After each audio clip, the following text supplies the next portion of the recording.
Hey everyone, how's it going? Delrith here, bringing you another rapid fire review, this time for the game Monster Hunter World Iceborne. Iceborne was developed and published by Capcom and is the first and possibly last major expansion for the Monster Hunter World game. I'm going to start off by reminding everyone that I absolutely loved the base game, World, and I'm encouraging you to go back and watch that review before watching this one if you're interested in the game at all. I suggested it to everyone back then, and my suggestion still stands, and all Iceborne served to accomplish was make me fall even more in love with the game and want to keep playing, even though I've already, at the point of writing this, sunk 65 hours into it over the course of 4 days. That also makes me want to say, how dare you, Capcom, to releasing a game with over 100 hours of more content for the price of $40.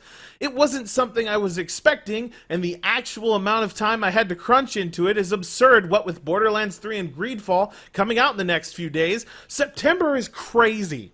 I do have to come out right away and get something extremely frustrating off my chest before I truly get into the review.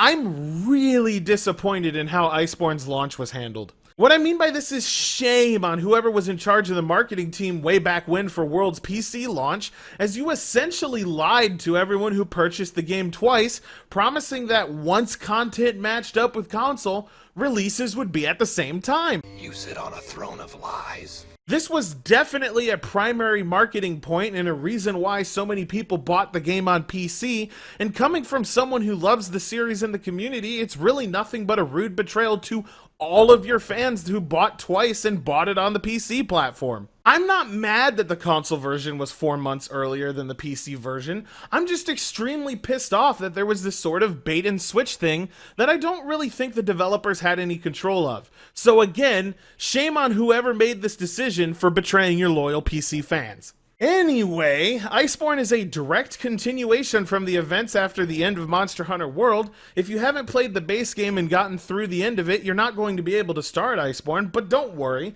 If you have friends who are already playing, they've added incentives for them to come back and help you through. If they help you, they'll get rewards through the Hunter Helper system, something I personally appreciate as I played through the entire game on both PC and PS4, and going back always feels like a chore, but with this reward system, helping new players is entirely alright. Visually, the game is absolutely stunning, just like it was in the initial launch of World. Iceborne, however, has added a new region, the Hoarfrost Reach I believe it's called, and decided to make everything all snowy and chilled. As someone who came from the north, I can appreciate the sheer amount of effort that went into making a frozen hellscape look visually appealing and highly detailed, and there's not a single part of the new map that looks bad or even slightly off. I've really evolved as a hunter. I just whistled. I've never made any noise ever before. A popo? It's all just incredibly beautiful. Everything from the snow effects while moving to the lighting system, it's just all top notch. I need to mention that I'm playing on a PS4 Pro though, so that may look better than the base PS4 or Xbox systems, but I was getting solid frames and it was gorgeous through and through, so I'm not going to complain. On top of the actual open exploration region being fantastic, the main new town, Celiana, also is incredible, fitting the theme of the expansion and making it feel like a Viking town, especially with the aesthetic they chose. You'll encounter all new characters in Celiana, my favorite being the Grand Meow Chef. I think she's Swolecat's grandmother, I'm not sure though. With a super adorable cutscenes and new animations for everything involving them. My favorite is either the Steamworks cats going bananas during the mini game or the small clip you get when the Grand Meow is cooking, as seen here.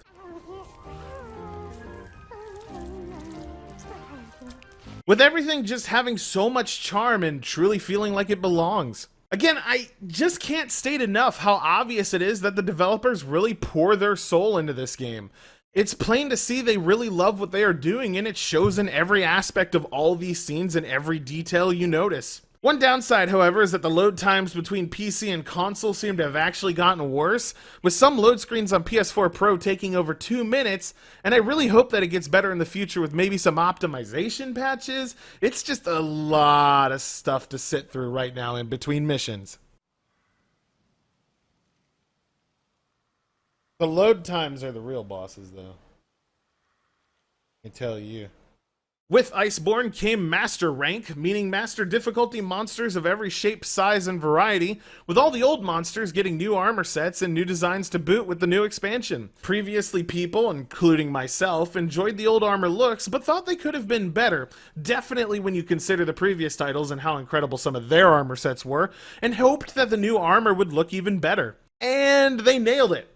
Every new armor set for the most part is far better than the previous ones, each clearly having parts of the monsters they came from, and the weapons themselves are all now highly unique and feel less like reskins and more like individual kick-ass designs. I won't spoil what some of the super late game set look like in this review, but they're totally sweet, with all of the returning monsters from previous titles like Tigrex, Nargacuga, Zinogre, etc. all having kick-ass looks.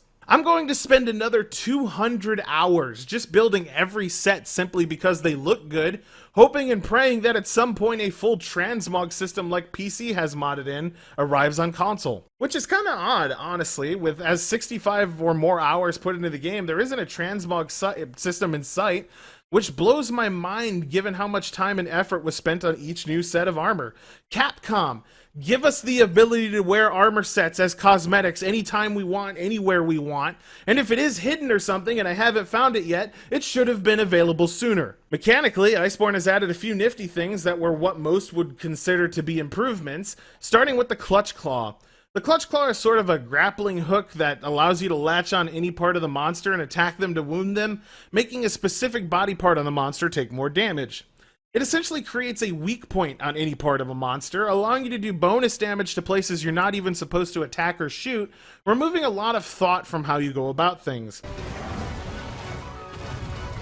Oh, it's the fight from the other one.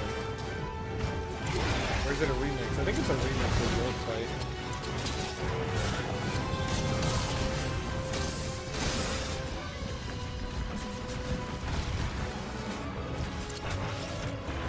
It also allows you to steer monsters into walls and slam them for 1,000 damage or more, knocking them down into a stun if they're not enraged, enabling you to absolutely trivialize and curb stomp a lot of fights and really just annihilate things before they get a chance to do anything back to you. In concept, the Clutch Claw is cool, but in practice, I personally don't like it. I think that it hurts the flow of the game, especially considered that the Master Rank monsters clearly have health pools designed around the Clutch Claw, and some weapons just feel so clumsy while using it. It sucks that it feels mandatory and is definitely abusable, and personally I try my best not to use it in most fights as it feels kinda cheaty.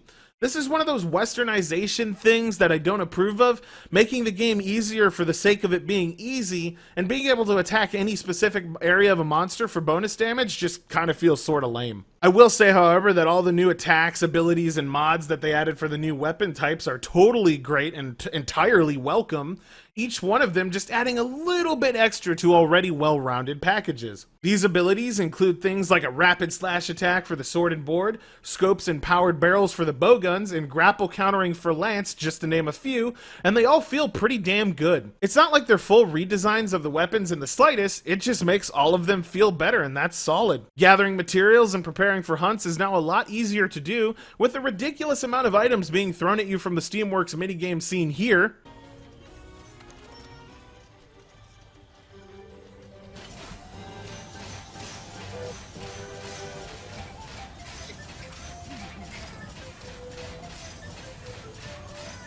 And the botany system's new upgrades. Before, it wouldn't be uncommon to have to head out and farm materials for new potions, demon drugs, or what have you, but now with the sheer volume of things you can grow and the resources you get from minigames, that more than makes up for it. I actually have several hundred of every sort of consumable now and close to 60,000 research points. I don't think I'm going to run out anytime soon. Did I mention how kick-ass all the new monsters are too? I'm not going to drop any spoilers, like I said, for names or fights, but they're all great, and the new variants on old monsters are incredibly terrifying and kick-ass in their own rights. As far as Endgame goes, with World's Endgame kinda being boring in a lackluster Elder Farm, a lot of people were hoping that Iceborne would address this and just make what you're doing at the end of the game feel better. Without too much detail, Iceborne's endgame solution for replacing streamstones is still a material farm, but it involves tempered monsters and unique invariants in a special region you unlock at the end of the game. Each monster you fight there will be in a specific zone you have to level, with entirely unique materials only obtainable from doing that content. These materials, as I said, can then be used to go and add upgrades like lifesteal, attack damage, crit, or what have you on weapons, really giving you a sense of personal customization based on your preferences. Couple this with all the new gems and amulet types they added, and your weapons are almost limitless, which is fucking awesome. All in all, I'm just gonna say it. Monster Hunter World Iceborne is fucking great. It took an already solid game I gave a 9 out of 10 to and pushed it even further with over 100 hours of content for the low price of $40. Oh my god, there's cat missions. It's all cat missions. Look at all these 20 cat missions. Damn.